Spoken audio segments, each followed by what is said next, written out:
জানো তো বন্ধুরা, পাবদা মাছ আমার ভীষণ প্রিয়। তো বর মহিষে আজকে বাজার থেকে বড় বড় সাইজের পাবদা মাছগুলো নিয়ে এসেছে। যেহেতু আজকে আমার শরীরটা একটু খারাপ, তো বর মহাশয় ভেবেছে যে বউকে একটু ভালো মন্দ খাইয়ে বউয়ের মুখে রুচি আনার চেষ্টা করি, তো পাবদা মাছ নিয়ে এসেছে। তো ফটাফট করে পাবদা মাছটা বানিয়ে ফেলি। আলু ফুলকপি কেটে রেখেছি এখানে। আর পাবদা মাছটা ভাজতে গিয়ে দেখো কি অবস্থা, প্রথম পাবদা মাছটা ভেঙে টুটি ফুটি হয়ে গেছে, তো বাকিগুলো পরে ভালো হয়েছে। তো যা অবস্থা হয় ভাজতে গেলে। এরপর এই দেখো আলুগুলো এখন ভেজে নিচ্ছি। তো এখানে দেখতেই পাচ্ছ আমার হেল্পিং হ্যান্ড, আমার বর মহাশয় আমাকে হেল্প করার জন্য চলে এসেছে। তো ভাজছে।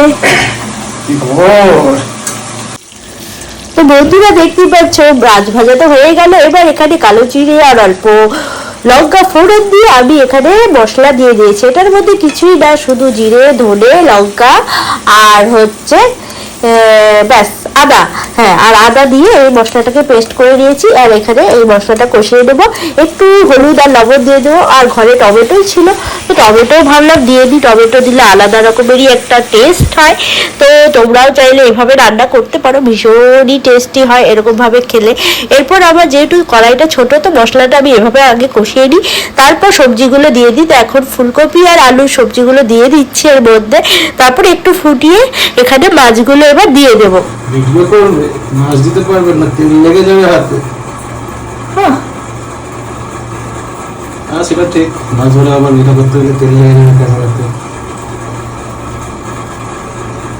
মাছের তেল ছিটে দেখো দেওয়ালের কি অবস্থা।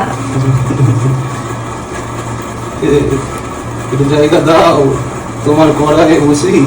ছোট্ট কড়াই আমাদের, এটা আমাদের 3 বেলার খাওয়া হয়ে যাবে।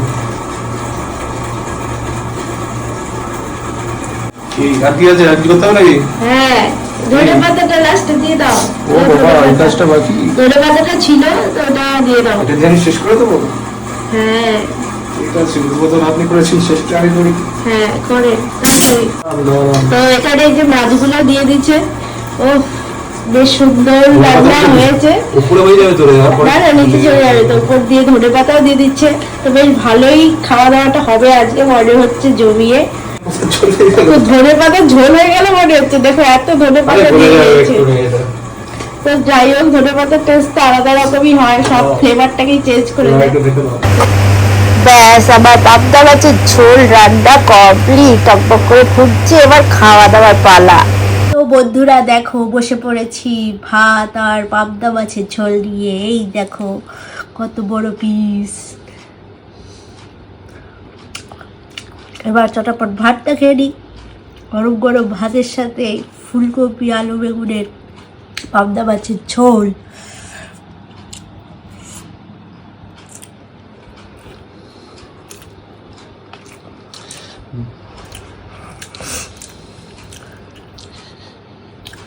ঝাল কেমন আছে? ঝাল, ঝোলের ঝাল দারুণ হয়েছে। বেশি টাকাস না, বিয়ে দিয়ে দেবা।